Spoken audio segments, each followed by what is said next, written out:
Hello my YouTube family. আজ আপনাদের সঙ্গে একটা লোভনীয় বিরিয়ানির রেসিপি আমি শেয়ার করছি, যা খুবই ইজি বানানো এবং সহজেই বানানো যায়। তাহলে এই কাঁঠালের বিরিয়ানির রেসিপিটা আমি বলবো অবশ্যই একবার ট্রাই করে দেখবেন, যারা এখন অবধি এটা ট্রাই করেননি। তাহলে খুবই দুর্দান্ত একটা বিরিয়ানির রেসিপি বা ভেজ বিরিয়ানির রেসিপি আমি শেয়ার করতে চলেছি আজ আপনাদের সঙ্গে। আর দেখুন কতটা দেখতে লোভনীয় হয়েছে, খেতেও খুবই সুস্বাদু। আর এইটা বানানোর জন্য প্রথমে আমি কিছু এইভাবে কাঁঠালকে নিয়ে নিয়েছি, বা আমরা এঁচড় যাকে বলি বাংলায়। এভাবে পিস করে কেটে নিয়ে এটাকে 1 কাপ জলের সঙ্গে সঙ্গে 2টো আলু দিয়ে তার মধ্যে নুন আর হলুদ দিয়ে কুকারে একটা সিটি দিয়ে নেব। আর এইটাকে একটাই সিটি দেবেন, যেন বেশি কুক না হয় তার জন্য। অন্যদিকে আমি একটা মিক্সি জারে নিয়ে নিয়েছি একটা বড় সাইজের পেঁয়াজ, আর নিয়েছি একটা টমেটো। এটাকে একটা পেস্ট বানিয়ে নেব। অন্যদিকে বেরেস্তা ভাজার জন্য আমি কড়াইয়ে তেল বসিয়ে দিয়েছি, আর তাতে এইভাবে পেঁয়াজগুলোকে হাফ রিং করে কেটে নিয়েছি, ভেজে নেব।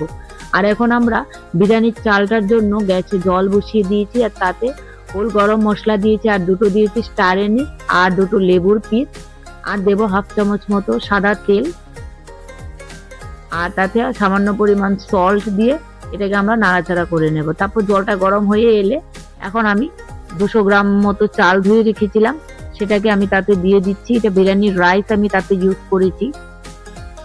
দিয়ে মিক্স করে এবার ফুটতে দেবো। অন্যদিকে দেখুন আমার বেরেস্তা বা পেঁয়াজ ভাজাটা হয়ে গেছে, এই স্টেজে এটাকে নামিয়ে নেব। আর এখন অন্যদিকে যে কাঁঠালটা সেদ্ধ করে নিয়েছিলাম, এটা বাটিকে নিয়ে নিয়েছি ঠান্ডা করার পর। এখন তাতে পেঁয়াজ টমেটোর পেস্টটা দিচ্ছি, আর তাতে কিছু মশলা আমরা অ্যাড করব।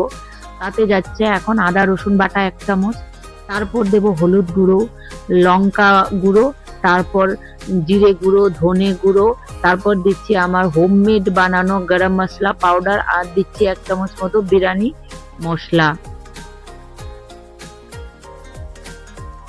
দিয়ে এটাকে আমি আর সামান্য সল্টও দেবো, দিয়ে ভালো করে একটু মেখে কমসে কম 30 থেকে 1 ঘন্টা আপনারা চাইলে ঢেকে রেখে দেবেন। আমি 15 মিনিট মতো এটাকে মেখে ম্যারিনেট করে রেখে দিয়েছিলাম। আর দইটা আমি এখন স্কিপ করেছি, দইটা আমি কড়াইয়ের মধ্যে রান্নার সময় অ্যাড করেছি। আপনারা চাইলে ম্যারিনেশনের মধ্যেও দইটাকে দিয়ে দিতে পারেন। অন্যদিকে চালটাকে একবার চেক করে নিচ্ছি, দেখুন আমার রাইসটা হয়ে গেছে। আর 2-3 মিনিট বয়েল করে নামিয়ে নেব। অন্যদিকে আবার গ্যাসে কড়াইয়ে গরম মশলা ফোড়ন দিয়ে দিয়েছি, গোটা গরম মশলা। আর এখন ম্যারিনেট করা কাঁঠালের পিসগুলোকে আমরা দিয়ে দিয়েছি। দিয়ে মিডিয়াম ফ্লেমে 5 মিনিট মতো এটাকে কুক করে নেব ঢেকে। তারপর এখন আমি তাতে 3 চামচ মতো দই অ্যাড করেছি। দইটাকে ভালো করে মিক্স করে এটার সঙ্গে মশলাটার সঙ্গে ভালো করে ঢেকে আবার কুক করে নিতে হবে 2-3 মিনিট। এটা হতে খুবই তাড়াতাড়ি হয়ে যায়, কারণ কাঁঠালটাকে অলরেডি আমরা কুক করে নিয়েছি। বাস এখন তাতে মিক্সির যে জারটা ছিল এটা ধুয়ে একটু জল তাতে আমি দিয়ে দেবো। এটাকে 2 মিনিট মতো আর একটু ফুটতে দেবো মশলাটার সঙ্গে ভালো করে গ্রেভিটা। বাস এখন দেখুন হয়ে গেছে। এখন তাতে আমি উপর থেকে রাইসটাকে অ্যাড করে নিচ্ছি, এখন অ্যাসেম্বল করে দেবো। ওটা রাইসকে উপরে লেয়ার করে দিয়েছি। এখন তাতে দিয়ে দিচ্ছি বিরিয়ানি মশলা কিছুটা পরিমাণ, তারপর আলুগুলোকে অ্যাড করে দিয়েছি, আর বেরেস্তা ভেজেছিলাম ওটাকে অ্যাড করে দেবো। তারপর উপর থেকে দিয়ে দিচ্ছি তাতে পুদিনা পাতা, তারপর দিয়েছি ধনে পাতা, আর দিয়েছি আমার হোমমেড তৈরি করা গরম মশলা পাউডার, আর 1 চামচ মতো ঘি দিয়ে দিয়েছি উপর থেকে।